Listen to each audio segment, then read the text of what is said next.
Aloha mga frenny! Maulang araw sa inyong lahat.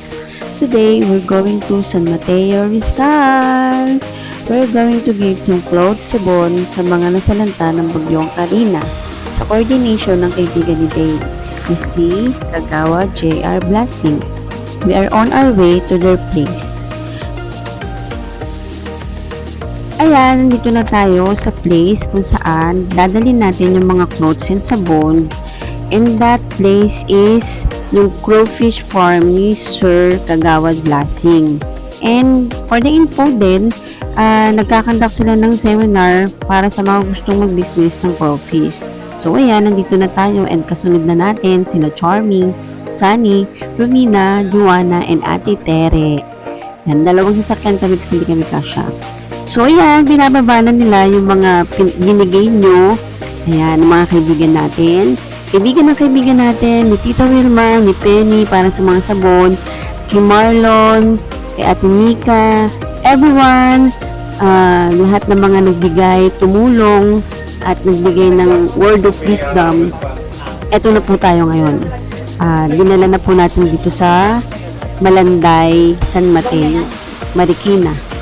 Nandito tayo sa places we're blasting. So, start na kami mag-pack ng mga sabon. Ang dami niyan. Yung palang sabon ay galing kay Penny Bustamante.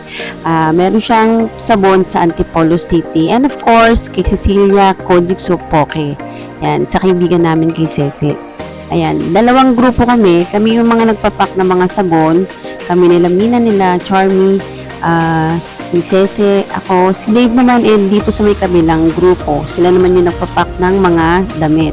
Kasi yung iba dyan, hindi na namin na-segregate kasi meron na kasing nakatiklo. Pero, as you can see, sinisegregate na nila kasi yan, segregation na ng mga damit. Sinisegregate kasi para ma-recognize kung sa panglalaki, pambabae, pambata, o mga kumot or unan. Kasi yung unan dyan, pinlastic namin isa lang eh. Baka may manghingi ng unan, kumot, yan. Meron din nagbigay ng ganon. Ang dami nagbigay sa amin, no? May box-box, merong sako-sako. Grabe, maraming binigay dyan. Isa dyan si Ate Wilma. Sa may Santa Elena. Kaya maraming salamat po sa lahat mga taga Santa Elena. Sa binigay po ninyo.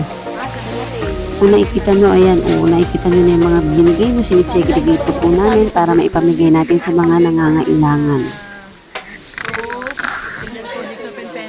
Soap, saka po ng mga damit na dinonate ng mga kaibigan at mga may mabubuting loob para po sa mga nasalanta ng bagyo na baha.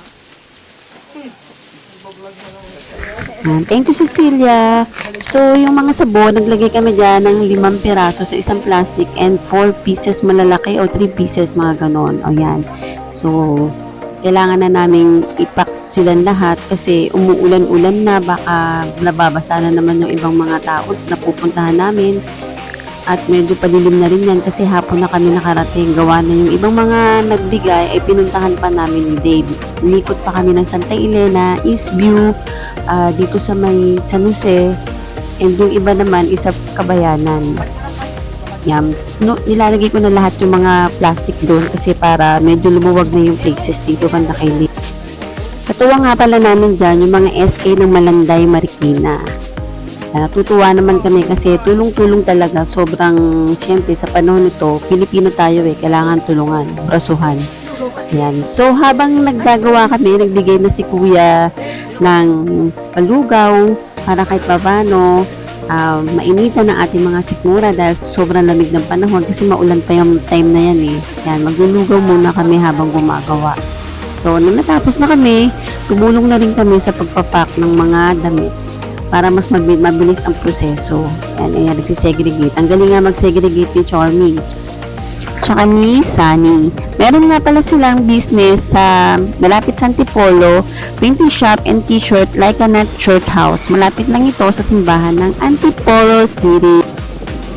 So, eto na, nagka-count na tayo. Binibilang na natin ang laman ng bawat sako, plastic, para alam natin kung ilang bilang ng tao ang mabibigyan ng ating mga donations. Ito po'y galing sa lahat ng mga taong nagbigay, nagpadala, pumunta sa bahay namin, kinausap si Dave, mga kaibigan niya, kaibigan ng mami niya, tita, kamag-anak, mga kaibigan, sobrang nagpapasalamat po kami sa lahat ng mga binigay ninyo para sa ating mga kababayan na salanta ng Bagyong Karina.